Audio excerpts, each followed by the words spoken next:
right, folks, rolling down the road to do a little land-based fishing. I'm gonna call it land-based fishing instead of bank fishing because I will probably be on a pier at some point, or maybe a bridge. So technically I'm not on the bank, but I'm connected to land. So anyway, that's what I got going on. Going to a place I've never ever been before. It's a place down here on one of the rivers. I'm in South Carolina, down toward the coast. So this is going to be some brackish water. I know there are catfish in this water. Don't know if I'm going to be in the best place for them. I haven't looked at tides. This is a tidal influenced river that I'm fishing in, so I don't know if we have an incoming tide or outgoing tide. The only bait I got is some fresh white perch on ice that I brought down with me from home. So I didn't bring any chicken, believe it or not, and I probably should stop and get some. We're going to see how it goes. This will be an adventure. Like I said, don't even know what this place looks like. So come watch the freak show. All right, guys, we're here. It's kind of in the middle of nowhere. It's going to be interesting. Hadn't fished off a pier in a while, so get some gear together and go to it. Got it working. Get the old card out of the back here.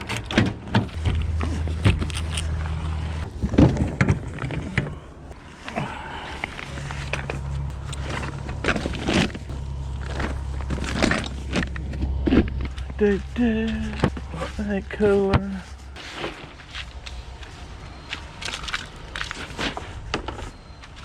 And we're gonna have some tackle.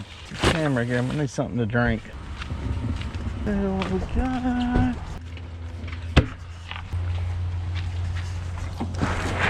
Got my big cooler. That thing seals good. There we go. Let's got the drinks out of here.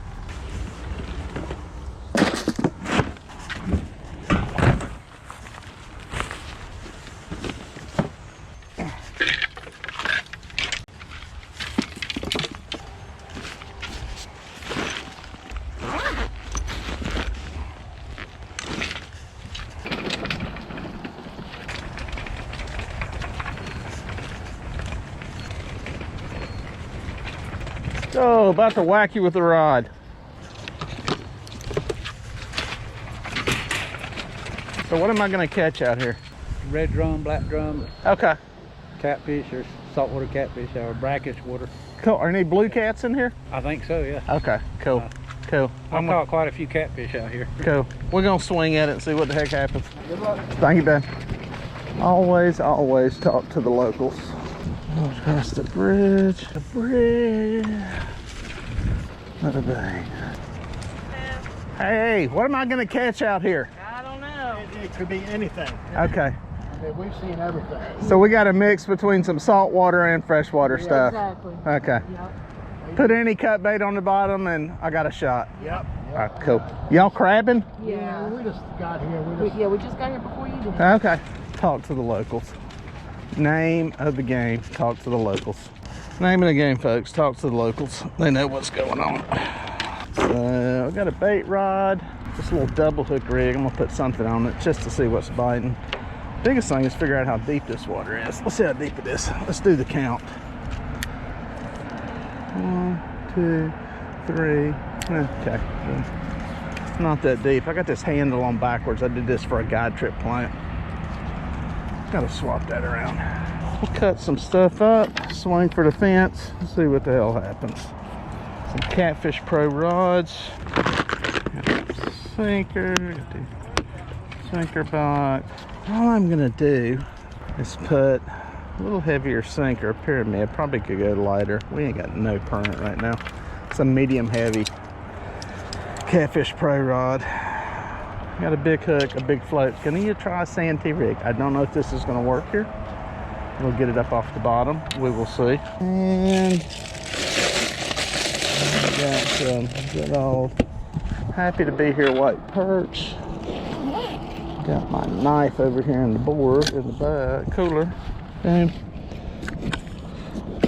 got a good old piece of cut bait. 2 or 3 options. Nothing works better than a perch head. Well, At least in freshwater, that's true. I don't know about here.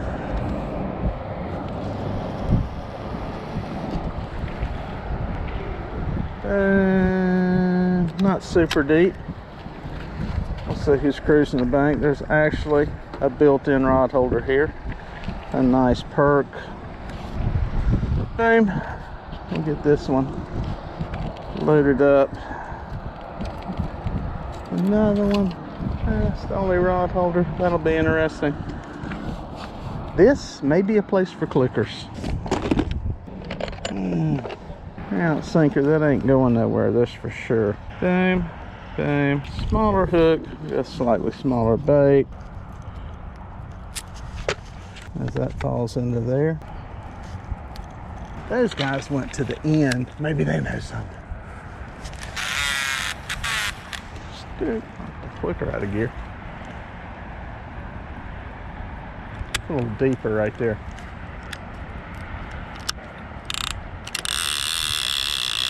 I am actually going to use a clicker. I never use a clicker.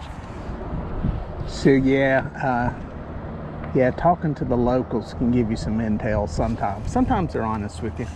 A lot of them are just out here having fun, want to see people catch fish, and are very willing and forthcoming with information. Good way to find out which tide works, what bait works, what rig works, what's actually in here right now, or if you're out here at the absolute worst time of the year to be fishing. So always talk to the locals. Plus, you never know when you're going to need a favor getting the fish in, or maybe you need a sinker or something. So it's good to be friendly. The tide has begun to turn. We got a wind kind of in our face. Hopefully you can hear me. But we can see the water going in the opposite direction. So I got a slow turn to the tide. No bites yet. I seen a gar up on top of the water a minute ago. I played with him with my bait rod. Nothing on the bait rod either. So far, nothing. Patience is the game. Well, had the first bite. Something just popped it.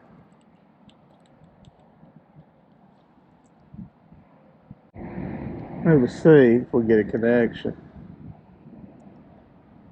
Yeah, this is the one I had the clicker going on, and got a little bump. This may be a good option for putting on my type of Carolina rig here. It's just to have something that is on the bottom with no resistance to that sinker. Because that, unless you've got a really aggressive fish,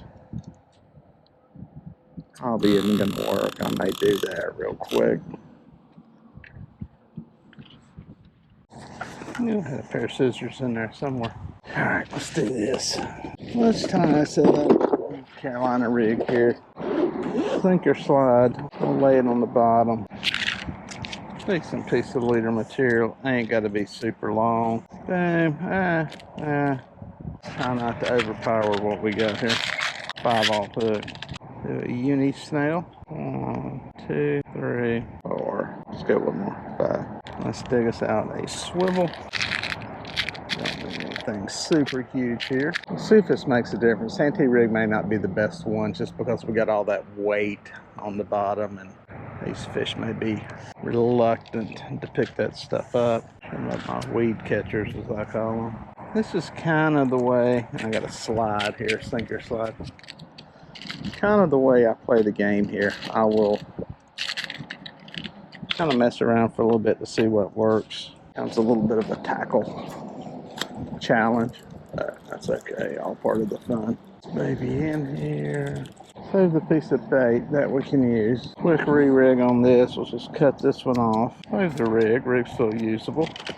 We'll use that same sinker. Boom. And what we're going to do is put a sinker slide on here. That will do away with the resistance. Put our rig on. It's an improved clinch knot right here. Nothing super fancy. Boom. Boom. Pop. Good knot. Put the system down. And our sinker. These are just some sinker slides I got on somewhere, Amazon or somewhere. Okay, nice little rig. And this will put this bait on the bottom. Maybe more of what they'll be comfortable with. So we'll try that. I'm gonna try the same thing on the other one. Bam. Back in the game. Relatively deep, not super deep. Alright guys, none of the bottom rig stuff is produced since that about 30-45 minutes. So I put a bait on a float, probably about 5 feet below the surface, and I'm just letting it float with the current. I've got current going that way. As soon as I dropped it in, it went 10 seconds and got hit by something. Couldn't tell exactly what it was. Wasn't a gar. I saw it turn sideways. Could have been a catfish. I'm gonna mess around with this for a minute just to keep this stuff it's about as close as I can get to being able to drift like I do in my boat. So we'll see. We got enough current to keep it moving fairly slow. I've just got a Carolina rig with some little split shot to hold it on, so it'll be kind of almost a deal like you would do bottom bouncing, except it's just gonna, I should put a slip float on there, but let's see what happens.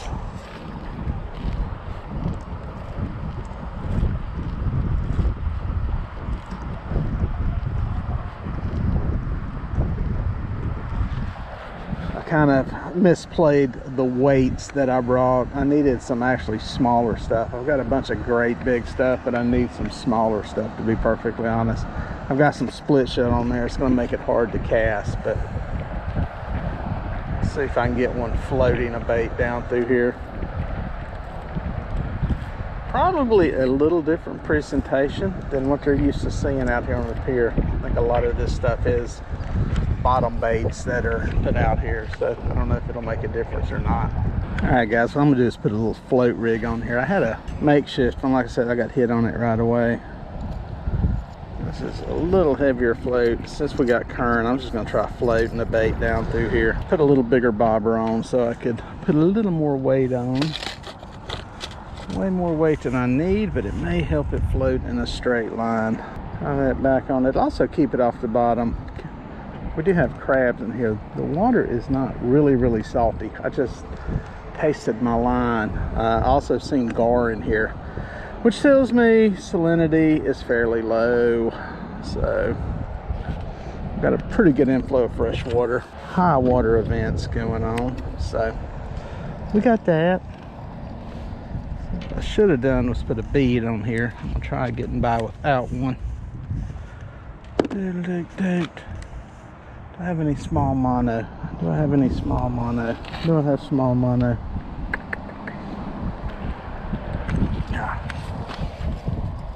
Luckily, it's a fishing pier. There's always a piece of fishing line laying around usually.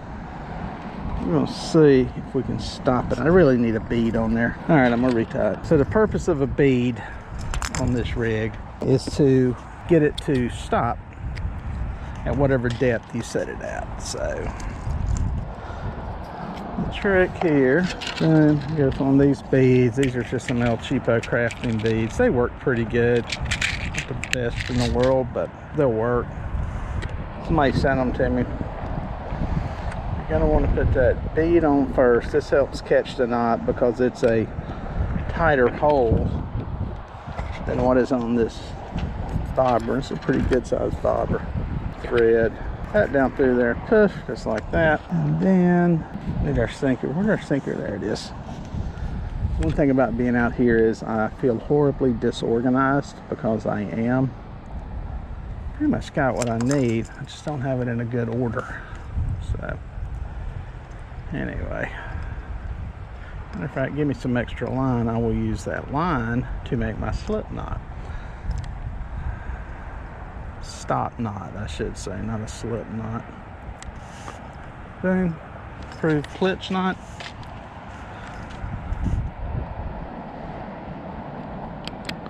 All you got to do, you're going to tie this knot above all this stuff. It's going to go up above it. So they make little packets of these things. I just use a uni knot.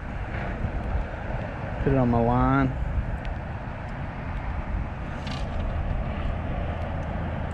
Basically, that's all you're doing is tying a uni knot onto your line with a small piece of line, just like that. Boom.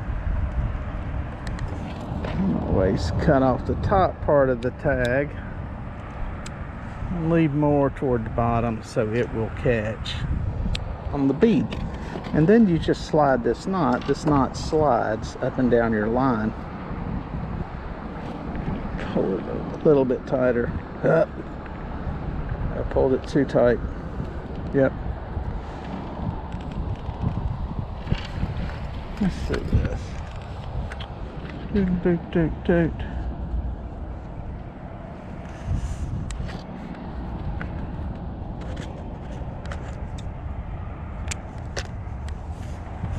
Let me do this again so y'all can see it with a bigger piece of line. Get the lines parallel to each other. Make a loop. And then you start wrapping them around each other, just like that. Boom, you pull it tight. Boom, make sure it slips. Make sure it'll slide. There you go. And then you just cut off the excess. Try to leave on the bobber end a little bit of line on there to stop it. And when it gets to here, boom, it'll stop. And then you just set the depth for, well, whatever depth you want it. I'm going to put it right there. That's probably 5 feet below the surface. This enables you to cast this bait out. So, give it a chunk into the water. The sinker will pull it down to the knot. And then it's kind of floating down through there. Now, some of you may be wondering, how far do you let that bait float down through there? Well, as confidently far as you think you can get a fish back in if you hook into one. What's happening here is because of the current, the way the flow goes, part of it is getting swept back over toward the bank, which is where the current naturally wants to take these baits and anything else in the water column. So what I'm going to do is reset it here, cast it back out, go up the pier a little bit further, cast it out, let it float, and then see what happens. That might keep it out in a little deeper water. I let it float, honestly, about as far as I can see it. With that orange color on it, it's pretty good ways.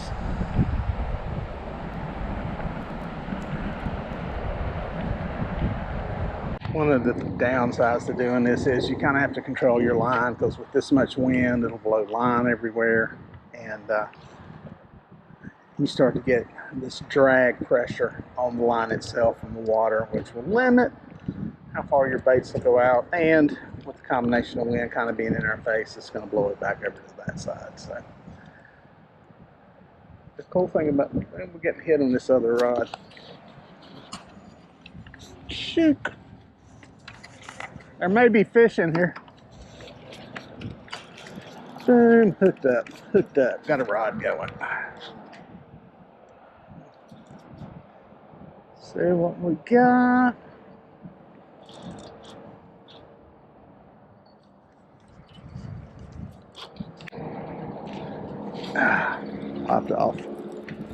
Popped off whatever it was.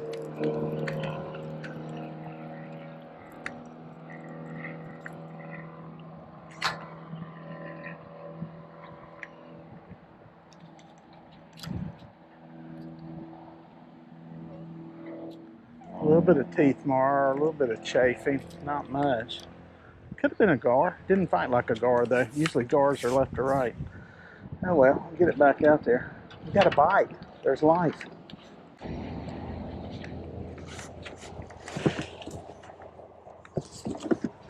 Yeah, I don't know what that fish was. A pretty good little pull. It had some head shake to it. Usually gar, in freshwater at least, do a lot of left to right, and that one didn't. So I don't know. Could it have been a redfish? Quite possibly. Could it have been a catfish? Absolutely. But we didn't get to see it. So I got my bobber out. It's out through there, I don't know, 50, 60 yards. And I got one on the bottom. So we got a combo of baits here. And let them soak for a while, sit back and chill and relax. The only thing about pier fishing, there ain't a whole lot of options as far as packing up and leaving and moving and trying another spot. So go further down the pier, may try that at some point. But I got some guys down there at the end of the pier fishing. I'm kind of keeping an eye on to see what they're doing, if there's any action. My crabbers behind me are leaving, so current's moving pretty good now, so we'll see. Well guys, even the locals have left. I'm the only one left out here right now. So my crabbers got gone, and then my guys that were up at the end of the pier fishing got gone. I talked to them, I asked them, I said, how is this fishing? Is this about the way it normally is? And they said, yeah, it usually this time of the year it's just kind of slow and kind of sucks. So I don't know. I had those couple of fish that, one was a gar for sure. I knew that, I could tell by the frayed line. The other one had a kind of a silvery side, almost like a catfish. Wasn't a gar. That was the one that had a little more of a head shake to it, but just did not hook up on them. So I don't know, falling tide, not exactly the best tide generally, just falling water. You know, a lot of people like rising tide. Now you'll get that argument from people all the time in tidal water fishing of, you know, they like a falling tide because water's coming out of this grass and stuff, and then you'll get an argument that, where, you know, that puts fish into deeper water, hunker down mode. So I don't know. It is what it is. Again, this is like anywhere else I fish. I fish when I can. Decided to come out here now, and it is what it is. It's a reminder of the struggle of bank fishing and just the limitations that you have as far as being able to move, where you can fish, what your options are. And you know, blessed that I do have a boat, but I'll say this is a little more relaxing and carefree. I'll say that. There's a little more acceptance of a bad day doing this than there is on a boat. A boat, you feel like you should be able to make something happen. It's not always the case, but you just feel that way.